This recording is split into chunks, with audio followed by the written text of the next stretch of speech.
আমাদের দাবি বেশি না, আমাদের দাবি একটাই, আমরা কৃষক, আমাদের দিক সরকার দেখে না। আমরা বিভিন্নভাবে সার কিনি সিন্ডিকেটের মাধ্যমে, সার সরকার এক রেট করে দেয়, আমরা কিনতে গেলে আর রেটে কিনি। তারপরেও অনেক নির্যাতন সহ্য করে আমরা কৃষকের ঘরে জন্ম নিয়েছি, আমরা কৃষি ছাড়া অন্য কিছু করতে পারি না, তাই আমরা কৃষি চাষ করি। চাষ করার মানে এই না যে আমরা সবার কাছে জিম্মি হয়ে থাকবো। আমরা সার কিনেছি করেছি, এখন বিগত দিনে যে বাজার ছিল, ওরা এর আগে তো আলু 4-5 বছর আগে তো আমরা আলু ফেলে দিতাম, অকশানে বিক্রি হতো, তখন 4 আনা টাকা কোলেস্টোর আলা আমাদের ভর্তুকি দেয় নাই। আমরা শুধু আলু বিক্রি করে টাকা না পাই, পরবর্তী তারা মোবাইল করে আমাদের ডাকে বলে যে আইসো তোমাদের কাছে আমাদের কিছু ঋণ আছে দিয়ে যাও।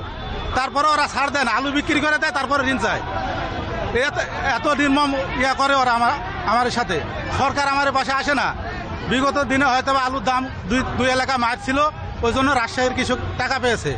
এখন এই টাকা দেখে তারা হঠাৎ করে বলছে কি হয়েছে, 3.5 টাকা, মানে 3 টাকা 75 পয়সা ভাড়া ছিল গত বছরে, সে ভাড়া এবার 8 টাকা কেজিকে ভাড়া তুলে বসে আছে।